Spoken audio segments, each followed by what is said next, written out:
그 장폴 사르트르가 그 즉자 존재, 대자 존재 이렇게 해가지고 나눠서 좀 어려운 말이죠. 쉽게 말하면 사물하고 사람하고 좀 다른데, 이 즉자 존재, 사물은 피아노, 언제라도 피아노죠. 그런데 이 대자 존재, 사람은 어제의 나가 다르고 오늘의 나가 다르고 내일의 나가 얼마든지 변화될 수가 있죠. 또 아들이었었고, 그 다음에 남편이면서 아빠이면서 뭐 목사이면서 여러 가지 역할을 이렇게 사람은 할 수가 있어요. 근데 이 사람을 마치 사물처럼 하나의 고정된 것으로 대하고 불러주면 그 사람을 이렇게 속박하는 거예요. 자유를 빼앗는 거죠. 그래서 장폴 사르트는 타인은 지옥이다, 그런 얘기를 한 적도 있어요.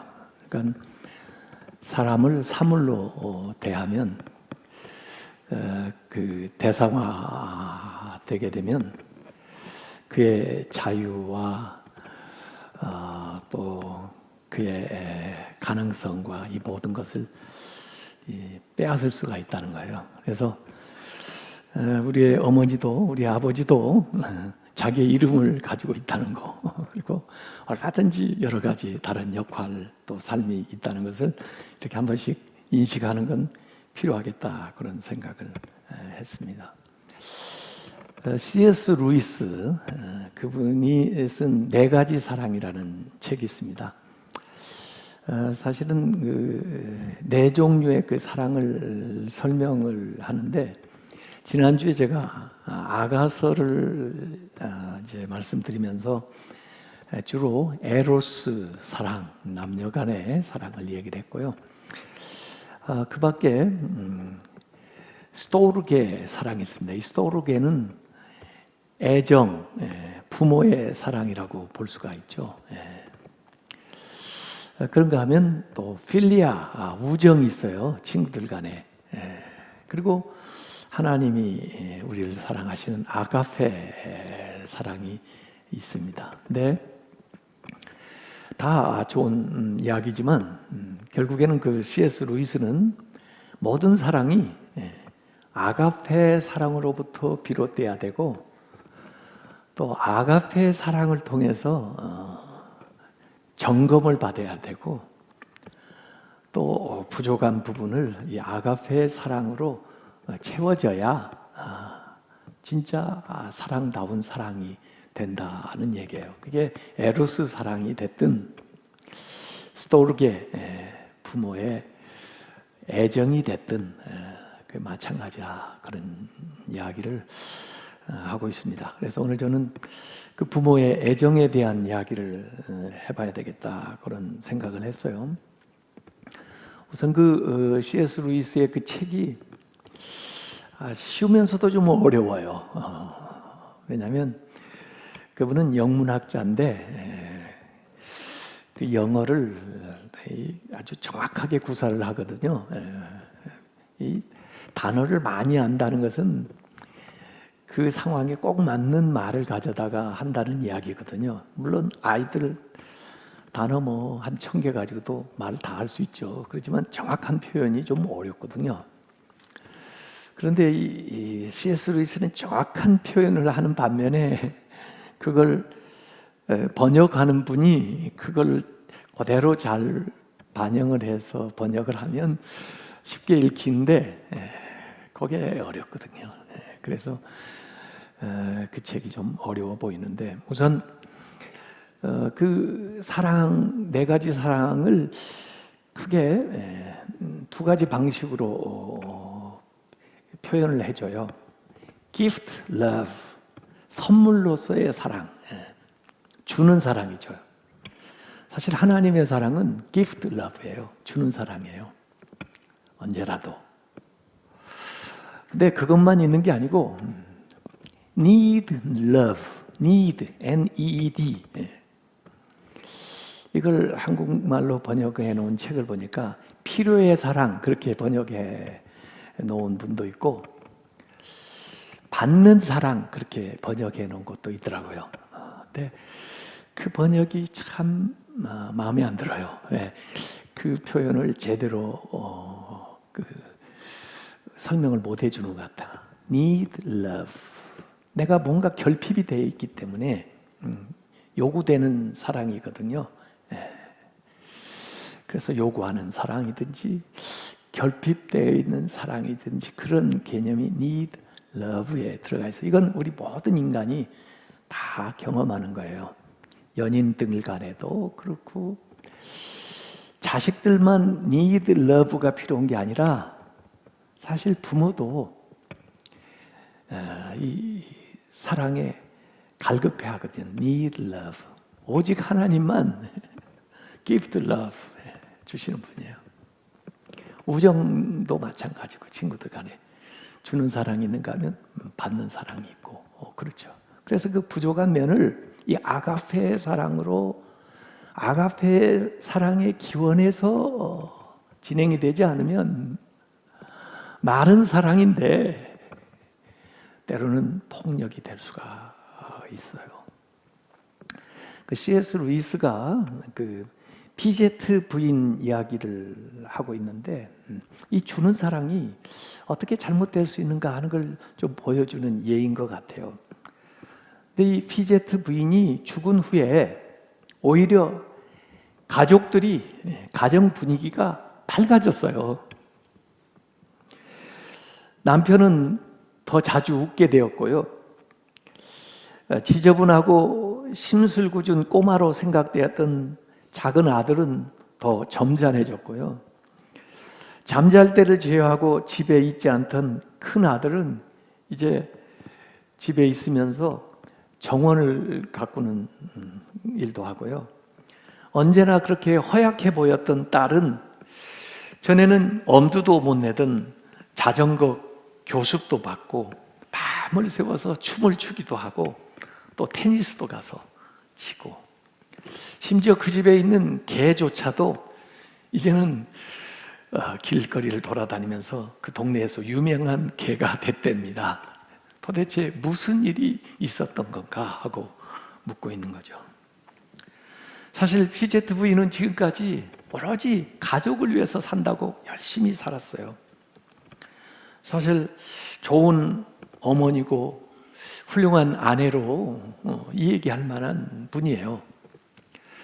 그 가족들 빨래 이거를 그 남편이나 아이들은 아이 세탁소에 가서 맡기라고 또 뭐 사실은 재정적으로 충분히 그런 정도는 할 수 있는 그런 가정인데도 불구하고 아니 우리 식구들이 입는 이 옷을 어떻게 섞어가지고 세탁소에서 처리하는 데 맡겨 내가 빨아 입혀야지 가지고 자기가 선수 그 빨래를 해요. 또 건강하게 잘 먹이겠다고 아침도 준비해서 또 점심 때도 가능하면 저녁에는 꼭 준비해가지고 가족들을 따뜻하게 먹이려고 그 시간에는 꼭 와서 식사해야 하고 이렇게 하고 또 얼마나 가족들에게 건강에 관심이 많은지 그 딸아이가 허약하니까 특별한 관심을 보이고 또 아이를 조심시키느라고 요거 이런 거 이런 데 하면 안 된다 이렇게 아이에게 항상 얘기를 하죠. 가족들도 어머니가 너무 헌신적이니까 가능한 한 어머니 기대대로 하려고 노력을 해요. 또 걱정 끼치지 않으려고 노력을 하고 가능하면 일찍 귀가해서 집에 돌아오려고 노력을 하다 보니까 행복하지가 않은 거예요, 자녀들이. 그래서 어머니가 돌아가시고 나니까 그렇게 가족 분위기가 달라졌다는 이야기입니다. 참 우리는 잘한다고 하는 건데 그게 실제적으로는 그렇게 좋은 일만 만들어내는 게 아니다는 거예요. 세상에 아이들이 망가지는 가장 큰 원인은 부모에게 있다는 겁니다. 부모가 아이들에게 계속 성공해야 된다고 하는 그 강박관념을 계속 주입한 아이들이 그 부모의 기대에 부응하지 못해서 망가지는 거예요. 제가 볼 때는 충분히 훌륭한 것 같은데 그 아이가 자기 부모가 자기에게 대해서 기대하는 것을 생각하면 자기가 잘하고 있는 게 잘하는 것 같지가 않은 거예요. 사실 부모들은 자녀에게 암암리에 그렇게 얘기합니다. 내가 너에게 어떻게 해주었는데 네가 그 모양이냐? 내가 너한테 안 해준 게 뭐 있는데 네가 나한테 이렇게 하느냐? 이것밖에 못 하느냐? 이렇게 이야기를 하는 거죠. 말을 안 해도 아이들이 그걸 느끼는 거죠. 그래서 부모의 애정도 주는 사랑만이 아니라 need love, 뭔가 자녀들에게 받으려고 하는 거예요. 사랑을 요구하고 있는 거죠. 유대교 랍비이면서 가정 상담자인 에드윈 프리드먼은 이런 얘기했습니다. 아이의 건강은 부모가 자녀의 성취에서 자존감을 얻지 않는 정도의 정비례한다. 이 말을 왜 이렇게 어렵게 해석을 해놔요? 그러니까 아이들에게 부모가 뭔가 이루는 걸 통해서 자존감을 얻으려고 하는 그 기대에 반비례해서 애들의 삶이 결정된다는 거예요. 기대가 너무 많은 부모한테는 애들이 힘들다는 거예요. 그래서 그 실패에 대한 중압감 때문에 심지어 아이들이 자살을 택하는 아이들도 많이 있습니다. 사실 이 모성애, 부모의 사랑은요 본능적인 거예요. 어찌 보면 동물적인 사랑이에요. 배우지 않아도 자연히 일어나는 건데 주는 사랑이면서도 받기를 원하는 사랑이에요. 자녀들에게 끊임없이 내가 주면서도 내가 자녀들에게 필요한 사람이 되기를 원하는 거예요. 그래서 자녀들 자기에게서 못 떠나게 만들어요. 사실 자녀 교육의 최종 목적은 어디에 있어야 되냐면 아이들이 더 이상 나를 필요로 하지 않는 사람으로 만드는 것입니다. 다시 말해서 아이들이 자급자족 할 수 있게 세워주는 것이 자녀 교육의 목적입니다. 그게 빠를수록 좋습니다. 그런데도 우리는 결혼을 했는데도 그렇게 못 돼요. 사실 결혼식 할 때 아이를 떠나보낸다고 울고 그러죠. 그때라도 보내야 되는데 그러고도 못 떠나보내요. 그러고도 나를 여전히 필요한 사람으로 생각하고 살도록 만들어요. 자기도 불행하고 자녀들도 불행한 거죠. 미국에서는 대학 갈 때 보냅니다. 대학 갈 때 울고 학교 기숙사에 데려다 주면서 빠이빠이 합니다. 이제부터는 네가 알아서 죽이 되든 밥이 되든 살아라. 부모로서 우리가 가져야 될 목표는 우리 자녀들이 더 이상 나를 필요 없게 만드는 것입니다. 좀 섭섭하죠? 그래도 할 수 없어요. 우리 본능은 그러지를 못하거든요. 계속해서 아이들이 나를 찾게 만들고 그것이 내가 사는 존재의 이유로 만들어가는 것 때문에 어렵습니다. 그래서 이 애정은 선물의 사랑, gift love이면서도 need love, 요구하는 사랑이에요. 그래서 역설적인 거죠. 이타적인 거다, 자녀를 위해서. 그러면서도 사실은 그 안에 이기적인 것이 들어가 있어요. 그래서 본인도 행복하지 않고 자녀들도 행복하지 않은 것입니다. 그렇기 때문에 이 부모의 애정은 아가페의 사랑을 도움을 받아야, 하나님의 사랑에 도움을 받지 않고서는 온전해질 수가 없다는 거예요. 하나님의 사랑은 뭐예요? 있는 그대로를 인정해주고 사랑하고, 주고 또 주는 거. 요한일서 4장 18절에 사랑 안에 두려움이 없고, 사랑한다면서 두려움이 있는 건 진짜 사랑이 아니죠. 온전한 사랑이 두려움을 내쫓나니. 부부간에 또는 부모와 자녀 간에 온전한 사랑을 하면 두려움을 내쫓는데, 그 온전한 사랑은 하나님의 사랑밖에 없어요. 하나님의 사랑을 받아서 한 사랑밖에 없어요. 두려움에는 형벌이 있습니다. 사랑한다면서도 두려움이 있는 사랑은 그 두려움 때문에 어려움을 가져오는 거예요. 형벌이 있어. 두려워하는 자는 사랑 안에서 온전히 이루지 못하였느니라, 이렇게 얘기하죠. 그래도 나는 내가 베푼 만큼 사랑도 받고 싶어. 난 사랑 배신당하지 않을래. 제가 한 가지 가르쳐 드릴게요. 개를 키우세요. 개를. 애완동물은 여러분을 배반하지 않습니다. 여러분이 주는 사랑, 거기에 완전히 그대로 돌려줄 수는 없어도 여러분이 받는 사랑을 그 못지않게 받을 수가 있어요. 언제라도 그 애완동물을 여러분을 필요로 합니다. 죽을 때까지. 그 대신 그 애완동물이 행복한지는 난 잘 모르겠어요. 개니까 행복하지, 사람의 마음을 가지면 행복하지 않을 것 같아. 그러나 인간은 다릅니다. 자녀는 다릅니다. 페르 렌치니크라고 하는 사람이 고아가 세계를 주도한다, 이런 글을 썼는데, 그 사람이 역사가로서 세계 역사에 지대한 영향을 미친 정치가들을 조사를 해봤습니다. 그들의 생애를. 그런데 놀랍게도 공통점을 발견했습니다. 그게 뭐냐면 그들이 어려서 부모를 다 잃었다는 거예요. 고아 출신들이라는 겁니다.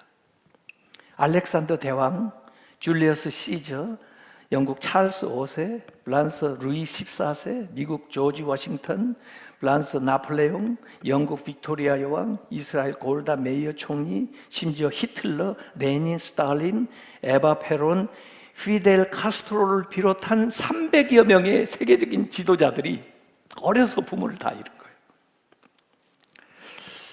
그래서 도대체 이게 뭔가 하고 또 조사를 해보니까 편모나 편부, 슬하에서 자란 사람 가운데 또 위대한 사람들이 많아요. 공자, 루소, 데카르트, 사르트르, 레오나르도 다빈치, 바흐, 까미, 키플링, 에드가 알렌 포, 단테, 알렉산더 듀마, 톨스토이, 볼테르, 도스토옙스키, 발자크, 이런 사람들이에요.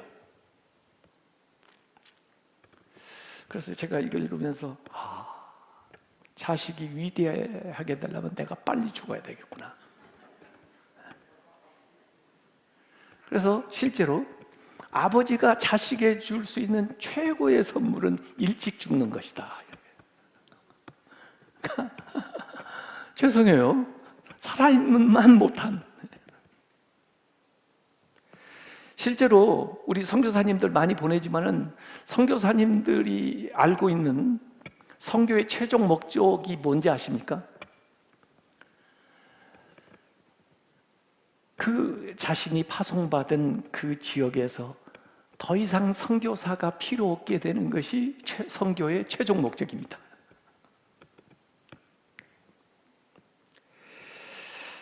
같은 원리로 목회의 목표가 뭔지 아십니까? 목회자가 필요 없게 되는 것입니다.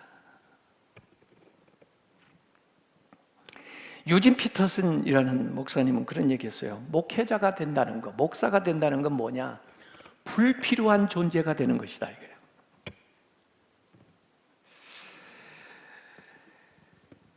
그래서 목회자들 가운데 그 자리에서 없어서는 안 되는 많은 반드시 필요한 사람은 아무도 없습니다. 제가 중앙교회 담임 목사 아니어도 얼마든지 중앙교회는 잘 됩니다. 제 목표는 제가 중앙교회에서 필요 없는 사람이 되는 것입니다. 그 목표가 은퇴할 때 하고 맞춰졌으면 좋겠어요. 그래서 써주시는 것에 감사하고 기회 주시는 것에 감사하고, 그래서 하나님 앞에 갈 때 제가 무익한 종입니다. 한 일이 있다면 다 은혜고 해야 될 일 했을 뿐입니다. 그렇게 돼야 되는 거죠. 제가 지난번에 안식오를 보내면서 느낀 거예요. 멀리 가서 이렇게 교회를 보니까 저 없이도 잘 되더라고요, 교회가요. 그걸 다시 한번 깨닫게 해줘요. 그게 은퇴 준비하는 거죠. 나 없으면 안 돼. 그러면 안 돼. 우리 집에서 나 없으면 안 돼. 그거 잘못 살고 있는 거예요. 부모의 애정, 스토르게, 이건 본능적이고 동물적인 사랑인데, 어머니가 아이를 낳습니다마는 고생 많이 하죠. 상고를 겪는데, 그러면 아이를 안 낳으면 어떡해요? 자기도 죽어요. 아이 낳아가지고 아이를 돌보기 위해서 수고를 많이 하는데, 그러면 아이를 안 돌보면 어떡하죠? 자기가 괴로워요. 그 아이를 어떻게 그냥 내방쳐 놔요? 그래서 내가 주는 사랑 못지않게 그 아이를 통해서, 그 일을 통해서 받는 것이 있다고 해요. 그렇기 때문에 이 부모의 사랑이 단순히 감정적인 것이 되지 않기 위해서는 이성적인 생각이 있어야 되고, 그 이상의 아가페의 사랑으로 감독을 받으면서 점검이 되어야 된다는 거예요. 뭐 다른 사랑보다는 그래도 부모의 사랑이 하나님의 사랑에 가까워 있는 건 사실이에요. 왜냐하면 차별 없이 사랑하는 거고, 또 교육의 정도나 나이나 모든 거에 그 구별 없이 내려주는 사랑이기 때문에, 사랑한다는 것 자체가 부모는 부자연스럽지는 않아요. 사랑 안 하는 게 힘들지, 자녀를. 자녀들은요, 태어날 때부터 부모의 사랑을 기대할 권리가 있어요. 그런데 그 이상의 차원의 사랑의 지속적인 간섭을 받아야 이 부모의 애정도 건강한 사랑이 되어갈 수 있다는 거예요. 이 비제트 부인이 자기는 잘한다고 했지만은 결과적으로 보니까 아이들에게 얼마나 어렵고 괴로운 일들을 만들어줬었는지 모른다고요. 그 여인은 자기 발이 부어 오르고 허리가 아프고 막 그러면서도 그걸 참으면서 내가 아이들을 희생하고 애들을 사랑하기 때문에 이렇게 하고 있다고 생각을 했지만, 그게 꼭 그런 것만이 아니거든요. 사랑하는 마음이 있는가 하면 또 안에서는 미워하는 마음도 있었거든요. 왜 이렇게 나한테 이런 큰 짐을 지게 해? 나만 왜 이렇게 고생을 해야 돼? 그런 생각을 하는 걸 아이들이 모르겠어요. 그래서 지난주에 얘기한 대로 사랑이 신이 되는 순간에 그 사랑이 악마가 된다. 그게 C.S. 루이스의 말입니다. 사랑은 신이 되기 시작하는 그 순간 악마가 되기 시작한다. 이 C.S. 루이스의 말은 원래 작가 드니드 루주몽이라는 사람의 글에서 온 건데, 그 루주몽은 뭐라고 했냐면, 사랑이 신이기를 그만둘 때 비로소 악마이기를 그만둔다.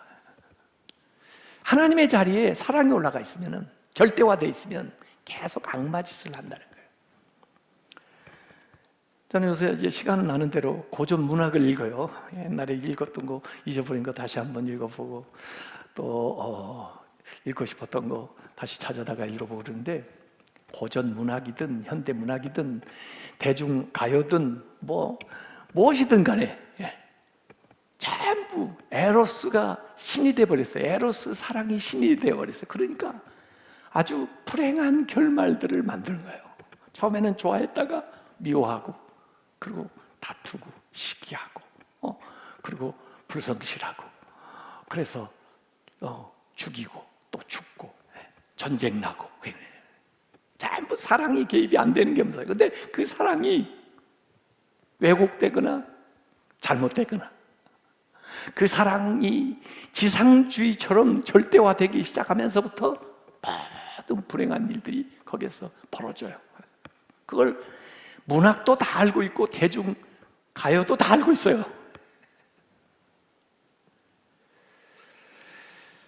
가족 간의 애정도 마찬가지. 이것을 우상 숭배하는 순간부터 그 사랑의 노예가 됩니다. 그리고 이게 마약처럼 사람을 파괴하기 시작해요. 그래서 폭력적으로 나타납니다. 집착하고 구타하고 속박하고 강간하고 살인하고 모든 죄의 현상들이 이 잘못된 사랑에서 빠져나오게 되죠. 우리가 사랑할 때도 하나님의 gift love, 그 선물로서의 사랑을 받아서 다른 사람에게 베풀어 줘야 되고, 그리고 우리가 결핍되어 있는 need love도 하나님을 통해서 채용을 받아야 되는데, 그것을 사람에게서 채용을 받으려고 하다 보니까 어려움이 봉착하게 되는 거죠. 그래서 이걸 어거스틴은 고백록에서 disordered love, 고장난 사랑이다, 그렇게 얘기했어요. 고장난 사랑, 모든 세상의 죄는 고장난 사랑이다. 사랑이 아니다가 아니라 고장난 사랑이다. 사랑이 고장났어. 사랑하지 않는 것이 죄라기보다는, 우리가 기독교에서 사랑하니까 모든 것이 다 사랑인 줄 아는데, 사랑의 대상이 바로 돼야 되고 사랑의 방식이 바로 돼야지, 사랑의 대상이 잘못되고 사랑의 방식이 잘못되면 죄가 된단 말이에요. 죄.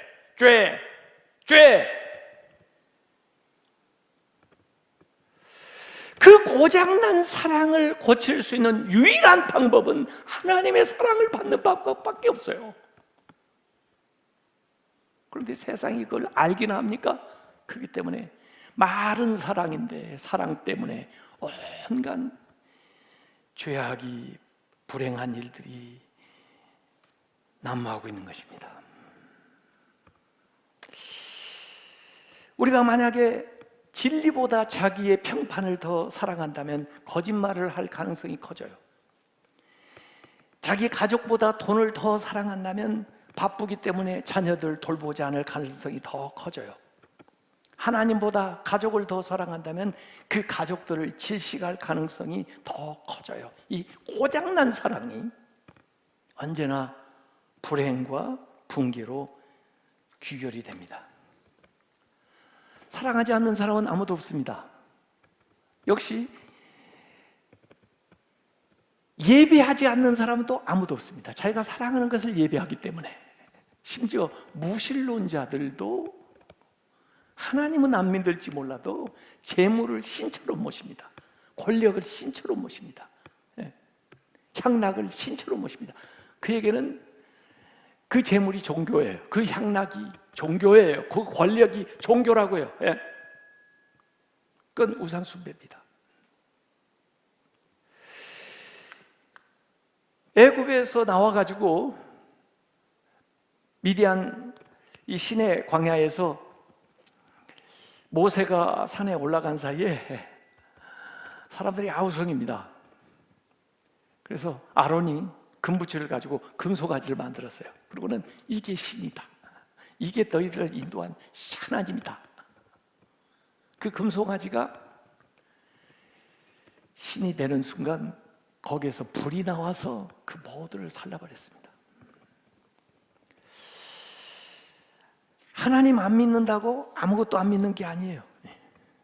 그래서 이 우상숭배는 상당 부분 중독하고 비슷합니다. 중독, 에디트 되는 거, 술에 중독, 마약, 도박만 중독되는 게 아니에요. 성 중독, 돈 중독, 향락 중독, 명예 중독, 권력 중독. 이 모든 것들이 사랑이라는 이름으로 행해지는 폭력입니다. 신문에도 이렇게 보면요, 요사이 우리 한국이요, 제가 왜 이 얘기를 할 수밖에 없느냐면요, 끔찍한 일들이 너무나 많이 일어납니다. 그런데 겉으로는 사랑으로 포장해가지고 애를 훈육하기 위해서 그랬다. 사랑의 이름으로 벌어지는 모든 종류의 폭력들이 난무하고 있습니다. 이 땅에 낙태, 유아, 유기, 아동 학대, 심지어 데이트 폭력, 가정 폭력, 이 모든 것이 자기는 사랑한다는 거예요. 사랑을 표현하는 방식이라는 거예요. 이게 모두 다 고장난 사랑입니다. 따라서 죄입니다. 이건 사랑이 아닙니다. 에로스 사랑이 됐든 필리아 사랑이 됐든 스토르게 사랑이 됐든 그것이 그 사랑을 진정으로 가능케 하려면은 아가페 사랑을 지향을 해야 되고 아가페 사랑을 필요로 하고 있습니다. 사랑은 우리에게서 난 거 아니에요. 사랑은 하나님에게서 난 거예요. 그래서 요한 1서 4장 8절에 보면은 하나님은 사랑이심이라 이렇게 얘기해요. 하나님은 사랑이다. God is love. 그런데 거꾸로는 말이 안 됩니다. 사랑이 하나님이다. No. 하나님은 사랑이시지만 사랑이 하나님은 아닙니다. 고장난 사랑은 세상 사람들은 사랑이 하나님인 것처럼 절대자의 위치에 사랑을 세워놓는 순간 우상이 되어서 인간을 파괴하는 겁니다. 하나님은 사랑이십니다. 그러나 사랑이 하나님은 아닙니다. 하나님이 사랑이시기 때문에 하나님의 사랑을 우리가 받아야 돼요. 사랑 지상주의가 만들어내는 것이 현대 문화의 온갖 지저분한 일들입니다. 더구나 요새 인권 지상주의, 인권 좋은 말이죠. 사랑처럼. 거기에서 나오는 온갖 폐해가 포괄적 차별금지법, 무슨 건강한 가정법, 무슨 뭐 사학개정법 이런 것들이 전부 인권이라는 이름으로 인권지상주의에 하나님의 자리에 올라가 있어요. 제가 다음 주에 그 얘기를 하려고 지금 생각하고 있어요. 하나님께만 돌려야 될 충성을 아무리 사랑이라는 말이라도 인권이라는 말로 가로채서는 안 됩니다. 그러면 그것이 신이 되어버리고 그 순간 악마가 되어버리는 거죠. 그래서 인간성을 파괴하기 시작하는 겁니다. 사랑은 하나님께 속해 있다. 요한일서 4장 7절. 우리에게 속해 있는 거 아니에요. 우리 안에서 나오는 게 아니에요. 하나님께 속한 것이고 하나님이 먼저 시작하신 것이고 우리가 사랑하는 것은 그 사랑을 받아서 하는 거예요. 그래서 요한일서 4장 19절에 우리가 사랑하는 것은 그가 먼저 우리를 사랑하셨습니다. 하나님의 사랑을 받지 않고서는 사랑할 길이 없어요. 그래서 하나님의 사랑을 받아서 흘러보내는 겁니다. 주는 거예요. 사실은 받을 것을 기대하지 않고 주는 거예요. Pay it forward. 앞으로 주는 거예요. Pay it back이 아니고 뒤로 주는 게 아니고 내리사랑이에요. 내려보내는 거예요. 고맙게도 자녀들이 자기 스스로의 결단으로 자립해서 부모에게 보답하는 건 좋은 일이에요. 그러나 우리 부모로서는 내려보내는 거예요. 주는 거예요. 언제까지도 주는 거예요. 마지막까지도 주는 거예요. 그것이 하나님의 사랑을 닮은 사랑이에요. 그것이 우리의 본성적인 이기적인 것을 극복할 수 있는 거예요. 그래서 우리에게 나타나는 진정한 사랑은 모두 다 하나님의 모습, 하나님의 형상의 일부를 띠고 있습니다. 여러분이 경험하는 진정한 모든 사랑은, 그게 연인을 통했든 부모님을 통했든 친구를 통했든 여러분이 경험한 진정한 사랑은 다 하나님의 모습의 일부를 이루고 있습니다. 그래서 여러분이 나중에 천국에 가면 하나님이 낯설지가 않을 거예요. 왜? 이 세상에 살면서 그 하나님을 봤습니다. 그 하나님을 경험했습니다. 그래서 오래 관계와 사귐이 있었던 것처럼 하나님과 만나게 될 거라고요. 그 아가페의 사랑이 여러 모습으로 세상 속에 나타나는 거죠. 그래서 우리가 사랑할 때 우리의 이 불완전한 사랑이 그 주님의, 하나님의 그 온전한 사랑을 통해서 변화되고 또 새로워지고 보충되고, 그렇게 해서 가족 간에 건강한 그런 관계를 해나가는 우리 성도들이 다 되시기를 주님의 이름으로